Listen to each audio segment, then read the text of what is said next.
And we are now live. All right, everybody. There's been a lot of crazy injuries, a lot of uncertainty in fantasy football.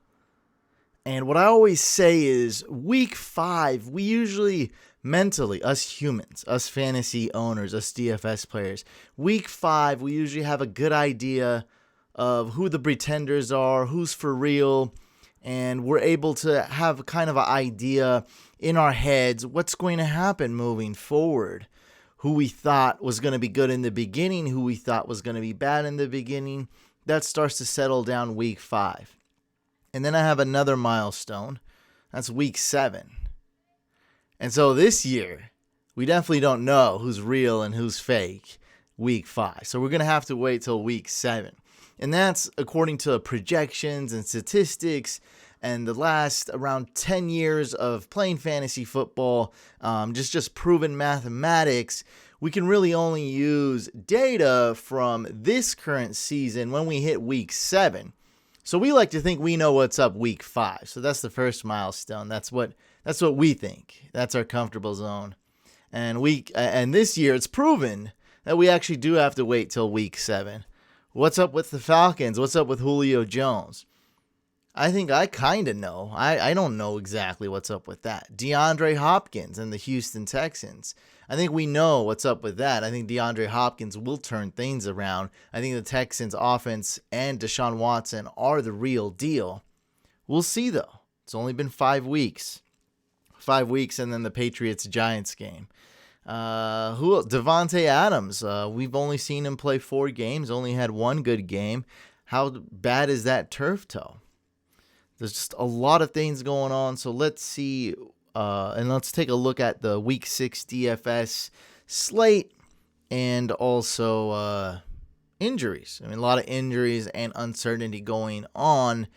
And we're kind of in limbo for those of us that play season long, but this gives us opportunities for DFS for this week. It's uncertainty, and that's one of the pros of playing DFS, which is just playing fantasy football for 1 week or for 1 day.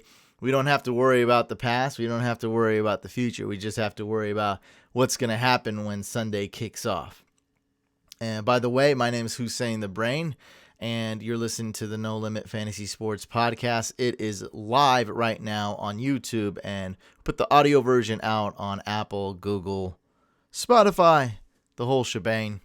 It's up there. Let's talk about injuries and some uncertainty going into week 6. So Todd Gurley has been ruled out. They even put John Kelly on the active roster, so it's done deal. Todd Gurley's not going to play. And if you guys have been following me before the season started, I was always saying Todd Gurley's a bust. He's not going to be good. Was worried about the arthritis. Now it's coming to fruition.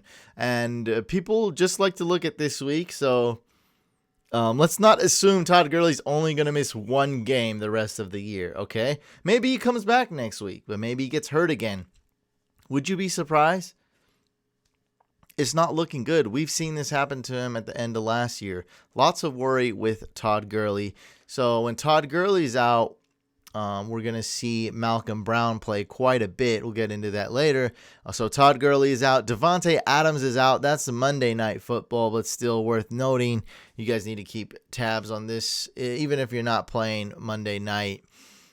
Still a big injury for the Packers. And then we have some more uncertainty with David Johnson, who I'm not afraid to pick in DFS. He's expected to play. His back did tighten up last week against the Bengals. The Cardinals won that game, and he played through it. So it really went to show that he's probably going to suit up.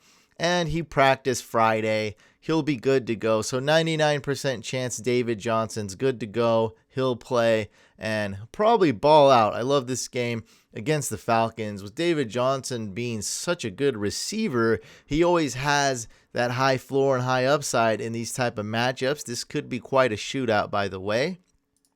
And then we have George Kittle, one of my favorite tight ends. He's expected to play. He popped up on the injury report last minute Friday. So he's expected to play. He's technically questionable, But Kyle Shanahan says, yeah, he's gonna, he expects George Kittle to play. Still worth monitoring to some extent. Also, great. I think he's the best tight end in real life. He's a great blocker, great pass catcher, and has elite speed. If he catches a ball in the open field, watch out. I want to talk about Darrell Henderson. We know Malcolm Brown's going to be the starting running back this week, going against the Niners. Could be a sneaky shootout. I don't see it happening, but that's what Vegas sees happening. About a 50-point over-under, 50.5 over-under, depending where you're looking at the lines, something like that. Malcolm Brown should get about 70% of the snaps, and we'll see what Darrell Henderson gets. Should be 30. That's just my guess. Really, it could be around 5 to 10%, or it could be over 50%. I wouldn't be surprised. We know Darrell Henderson can catch the ball, and all of us do play PPR.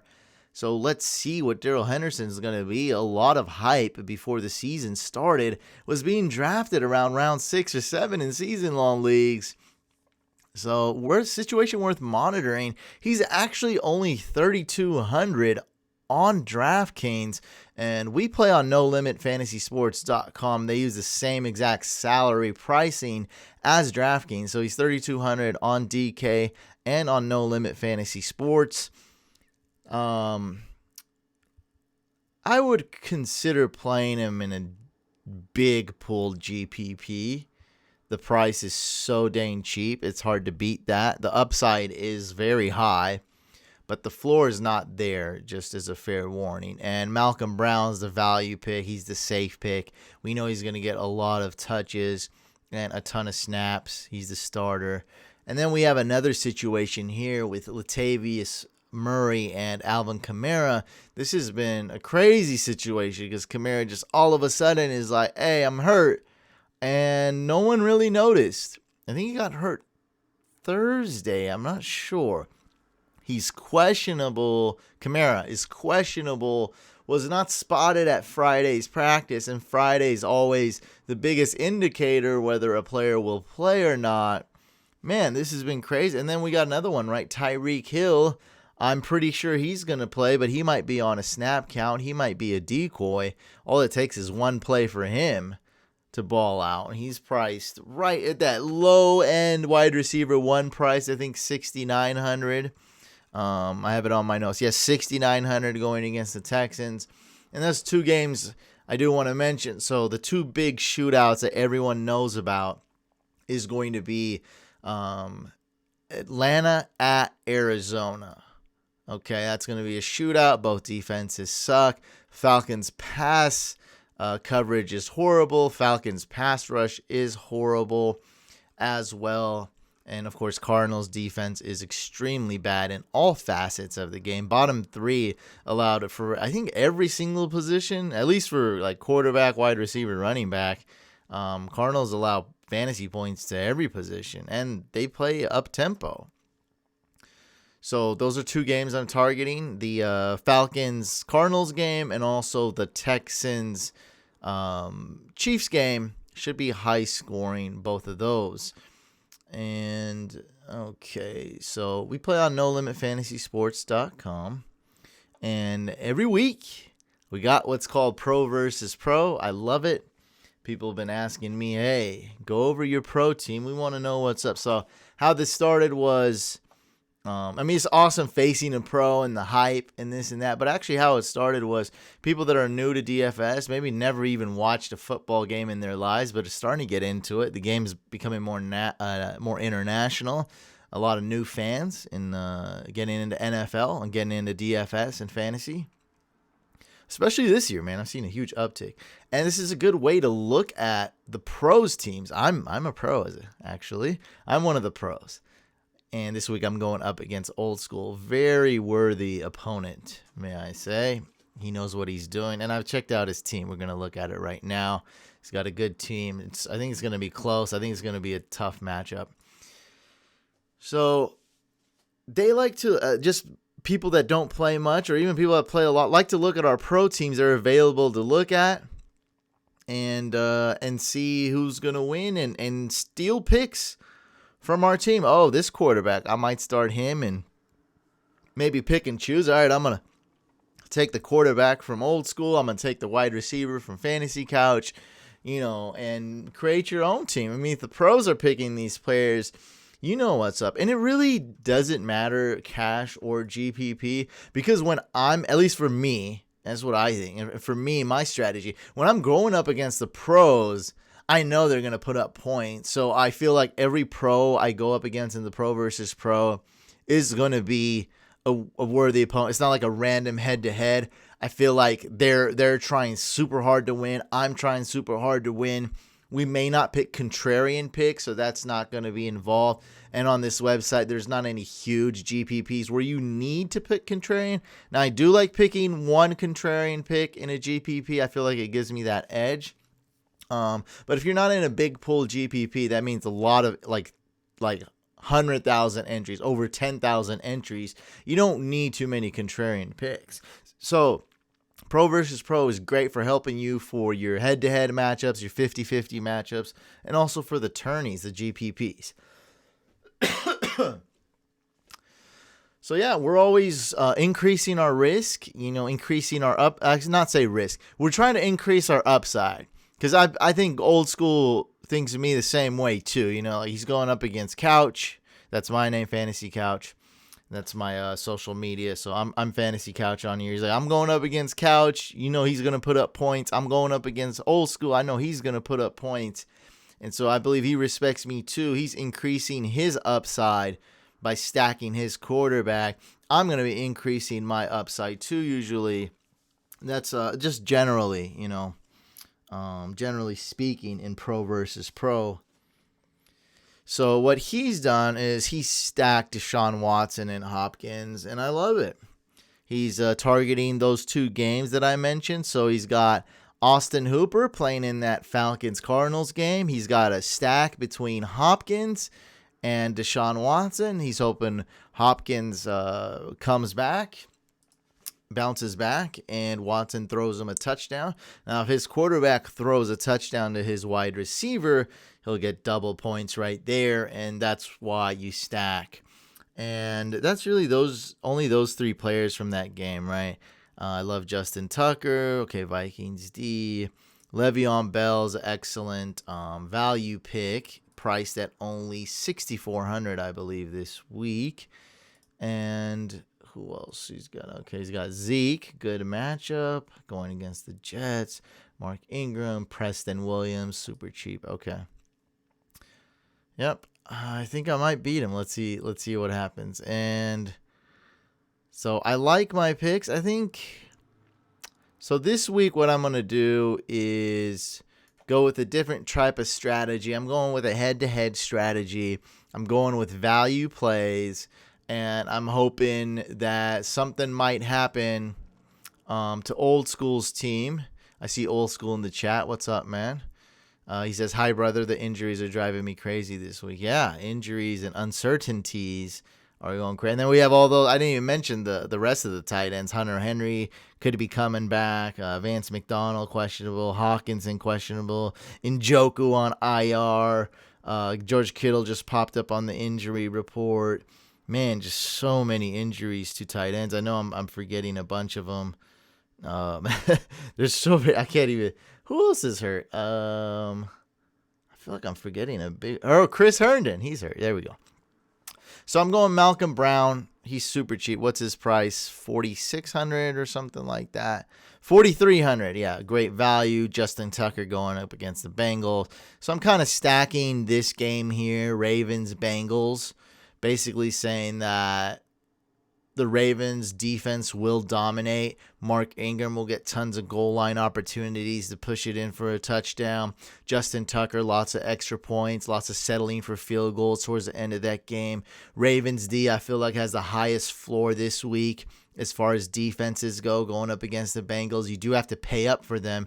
They're the second most expensive defense on DraftKings and NLFS salary pricing. So I'm stacking that game. I just noticed I didn't even think about it, but I do have Tyler Boyd in this game too, which is okay. I feel like he's good value, and it's full PPR. He'll get a ton of targets, and the Bengals will need to throw the ball in the second half. Not that they're not going to be thrown in the first half, but then I expect the Ravens to have at least a 1-touchdown lead. Being nice there, probably a touchdown and a half at least in the second half, and the Bengals will have to throw the ball. I mean, they are 0-5. They are really bad, and Tyler Boyd has been really good. And wow, what am I doing? I need to change this. I just really have another Ravens player. My God, Mark Andrews. So that's a lot of Ravens players. Dang, not a high scoring game. I might have to change. I don't know. I really do like my lineup. Only question mark is Dalvin Cook going against a tough run defense. But I think he'll be good. He has a high floor. He did well against the Bears. 19 fantasy points against the Bears. So I think he'll be okay against the Eagles. We'll see there. And yeah, that's really it. Tyler Lockett. I might, if I can swap out Tyler Lockett, maybe I can switch it up. I don't need to have 4 Ravens players and 1 Bengals player, so I might switch it up. Now, I do like Matt Ryan. I feel like his floor is so high and his ceiling is so high. Going up against the Cardinals, the Falcons always have to throw the ball. Even when Devontae Freeman does well, it's usually through the passing game. So, yeah, what else we got here? Adam China in the building. Hi, yo, greetings all. What's up, man? Yes, Gurley has been ruled out. Yeah, I honestly didn't realize I have so many Ravens and, well, 1 Bengals player. Not really the game to target, so I just changed my pro versus pro. I do love the players I have, but might have to do some adjustment. Maybe not. I mean, it's the Ravens versus the Bengals, so, man, it's been... They should dominate this game. What are the lines? Let me look at the lines really quick. I think the Ravens are favored by 10. Let's see. NFL lines. Let's see if you guys can see this too. Ravens are favored by 11. This is actually a good game to stack. Wow. I actually think that was smart. 48 over-under. That's could be the 4th highest over-under. So the number 1 top scoring game is, of course, the Chiefs-Texans. And then we got the Cardinals-Falcons. And then I think 3rd would be Rams-Niners. And yeah, 4th highest scoring game according to Vegas. Bengals at Ravens, so I like it. Ralph, the CEO, asks why no Lamar Jackson? Well, it's just simply because I like Matt Ryan more. Higher floor with Matt Ryan, because I know he's going to put up like 400 pass yards, and so I'll take it. Not saying Lamar Jackson sucks this week, but wouldn't it make more sense to just hand the ball off to Mark Ingram? Even hand the ball off to Gus Edwards? I think that's what makes sense in this type of game. I'm sure the Bengals will screw this up one way or another. David Johnson is, I've actually had some sources and talked to some doctors. I fully expect David Johnson to play. Of course, monitor it. It's a big deal. But I'm at 99% that David Johnson is going to play. And so that one is actually one of the ones I least worry about. Matt Ryan was okay last week. What did he do last week? Oh, he killed you, as in, like, you didn't, like, you played against him. Yeah. As Ralph says, Ryan killed me last week. I think it's because he played against Matt Ryan. I think he was the 2nd highest scoring quarterback in that super shootout, was the Texans-Falcons. And now we're back to those 2 teams again, right? Falcons-Cardinals and also Texans-Chiefs. So, yeah, he absolutely killed it. Got that rush. 4 touchdowns, 1 on the ground, 3 passing, 330 passes. I mean, this man rarely throws for under 300 yards. Like, look at that. Last 5 games, 300, 320. So it's 304, 320, 304, 397, 330. And against the Cardinals, how could you expect anything less? Patrick Peterson's out. He's suspended 6 weeks or 6 games. And so yeah, I love it, man. Yeah, there's a lot of other quarterbacks to go with, but in a matchup like this, pro versus pro, I'm not risking it on Kyler Murray. What else we got here? I just want to go over some of my picks for defenses. The Jets D is like somewhat of a glitch, priced at 1,500. They're a super cheap defense. Washington D. I guess we're starting from reverse. Washington D priced at 3,200 right here. And we have Ravens D as the highest floor, 4,100. Seahawks D, meh. Washington has a high ceiling, low floor. Broncos D is a little bit of a sleeper at 3,100. For kickers, my number one kicker is Justin Tucker. That's pretty much it. That's that. Like, that's how much I like Justin Tucker. I don't even remember the name of the Chargers kicker. I don't even know if he's on this list. Mick something. Whatever his name is, I don't think he's here. Oh, no, this is not even the main slate. Yeah, Chargers kicker's not even in the main slate. Just go Justin Tucker at kicker. For tight ends, I do love Kelsey, but I think Mark Andrews is the value play. Good ceiling, good floor. And Hollywood Brown. I expect Hollywood Brown to be out. He didn't practice 3 days in a row. Did not practice Friday. Yeah, Gerald Everett, 3,600, super cheap. That's a good option. For wide receivers, I got some punts. I got some really cheap ones. We have Kendrick Bourne. I'm not even going to be able to find him. He's priced at 3,000. And QT priced at 3,500 if Stills is out. Pringle 3,500 if Tyreek Hill is out. We know Watkins is looking like he's out. And got Miles Boykin 3,500. Here we go right here. Preston Williams 4,100, super cheap. I see Old School picked him in the pro versus pro. That's a great cheap play right here. And I think Christian Kirk's the one being overlooked because he has that questionable tag. I do expect him to play. He is questionable. I think he will play. That's super cheap though. And Gallup 5,600, Ridley 5,700, and I'm really interested to see how Stephon Diggs will do, priced at 5,900.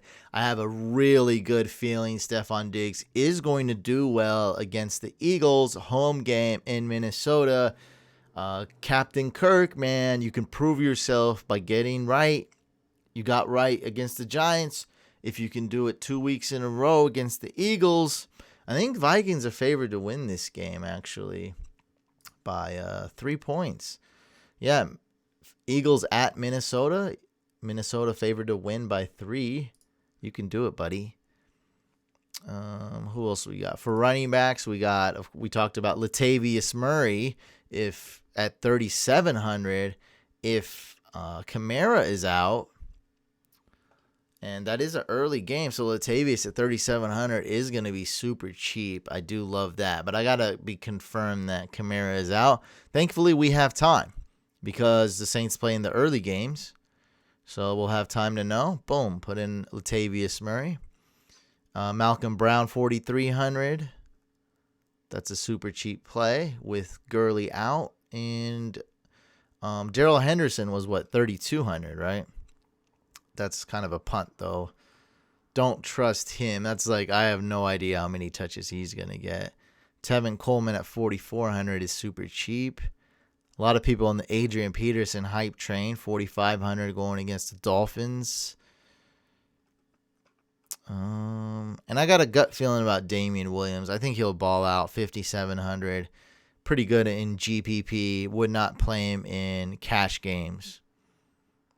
Chris Carson, 6,000, super cheap. Mark Ingram's probably my favorite running back this week, 6,600. And Le'Veon Bell, with the type of work he gets, averages 8 targets per game. Full PPR, his price is extremely low. Darnold is back. Bell will be good enough to return value and then some. And also like Chubb. But we got some cheap running backs. I don't know if you want to spend that much on Chubb. And, of course, the usual suspects like Zeke and Dalvin Cook. Both are really good this week. And for quarterbacks, if you want to go cheap, you can try a Case Keenum. If you're that risky, I don't know how risky you get. That's a bit too risky for me. Kirk Cousins, 5,200 going against the Eagles. They have a bad pass coverage, bad secondary. Matt Ryan, probably my favorite quarterback this week, 6,400. You could go Kyler Murray, 6,500. That same game. Of course, we got Deshaun Watson, 6,700. And Patrick Mahomes, 7,500.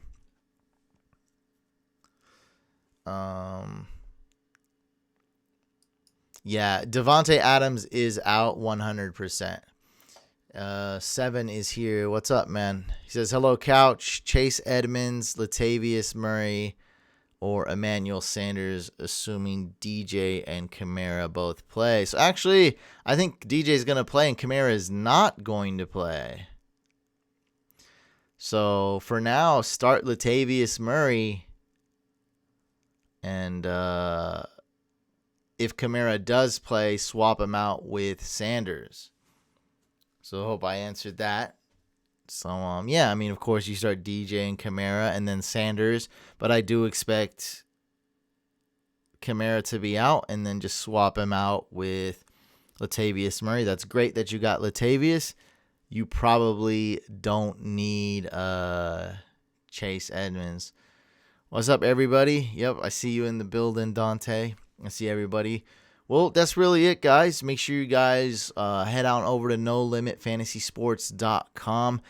Go ahead and play there. Let me know what's up. Hit me up on social media at Fantasy Couch. If you have any questions, I'll get you squared away with No Limit Fantasy Sports. It's super easy to play. We have lots of free rolls this week. It's super fun. We may even have some overlay. Let's see if they fill up. I think we'll have some overlay, which means there's a lot of easy chances to win the paid contest. And, of course, we have the free rolls. Head on over to NoLimitFantasySports.com. Make sure you subscribe to our YouTube channel or check out the audio podcast. It's on Spotify, Apple Podcasts, Google Podcasts. Like this video if you enjoyed it. Dislike if you didn't. And I'll catch you on the next podcast.